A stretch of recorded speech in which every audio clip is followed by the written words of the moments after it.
معتبر سبیلنا سبیلنا سبیلنا سبیلنا الجہاد الجہاد الجہاد الجہاد الجہاد پہ ہم والے اپنا تن تیری ناموں سے پر جا لوٹا دیں گے ہم ایسے میں اپنا جینا دست دشمن میں سونپ گھر تجھے دست دشمن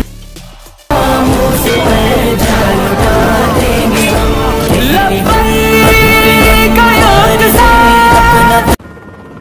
بسم اللہ الرحمن الرحیم۔ السلام علیکم۔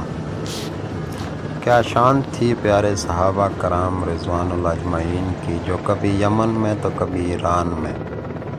کبھی شام میں تو کبھی عراق میں، کبھی صحرا میں تو کبھی پہاڑوں پر، کبھی گرم ریت پر تو کبھی برف کی تہوں پر جنگیں لڑتے تھے، نہ تھکتے تھے نہ گھبراتے تھے، ایمان کی طاقت ان کو تھکنے نہیں دیتی تھی۔ صحابہ کرام کبھی میلوں گھوڑے ایک طرف دوڑاتے تو کبھی دوسری طرف، کبھی 5000 صحابہ کرام 40,000 دشمنوں کا مقابلہ کرتے تو کبھی 37,000 صحابہ کرام 3.5 لاکھ سے اوپر لوگوں کا مقابلہ کرتے، تو کبھی 60 کا مقابلہ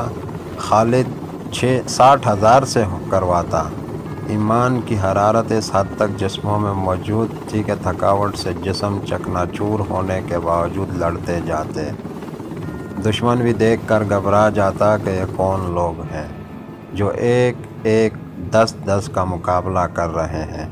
مگر پھر بھی نہیں تھکتے۔ اور میرے پیارے صحابہ کی شان ہی وکری تھی کہ دشمن ان کے گھوڑوں کی ٹاپوں کو سن کر گھبرا جاتا تھا، مگر جنگوں کے میدان کے بعد جب بستیوں کا رخ کرتے تو اسلام دشمن پیارے صحابہ کرام کی شفقت کے عمل کو دیکھ کر حیران رہ جاتے اور کہتے شاید ایسے لوگ پہلے کبھی نہیں دیکھے ہوں گے، جو ہمیں قتل کرنے کے بجائے ہماری حفاظت کرتے ہیں اور ہماری دیکھ بھال اپنوں کی طرح کرتے ہیں۔ صحابہ کرام کے میدان جنگ میں 3 ہی نعرے ہوتے تھے: اسلام قبول کر لو، جزیہ دے دو، یا پھر جنگ کے لیے تیار ہو جاؤ۔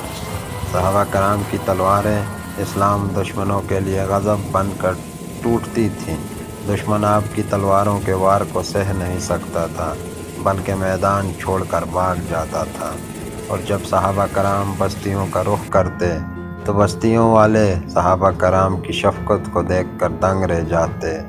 اور ایک دوسرے سے کہتے کہ ایسے فاتحین پہلی بار دیکھے ہیں، جو لوگوں کی گردنیں کاٹنے کے بجائے ان کو اپنی تلواروں کے سائے تلے امن فراہم کرتے ہیں اور ان کی زندگیوں کو آسان بناتے ہیں، جبکہ اس سے پہلے مختلف جنگوں میں جو بھی فاتح ہوتا تھا وہ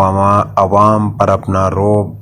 طاری کرنے کے لیے بیشتر لوگوں کو مولی گاجر کی طرح کاٹ کر رکھ دیتا تھا۔ اللہ پاک سے دعا ہے کہ اللہ ہمیں بھی صحابہ کرام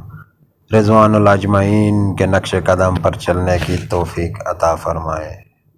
آمین ثم آمین۔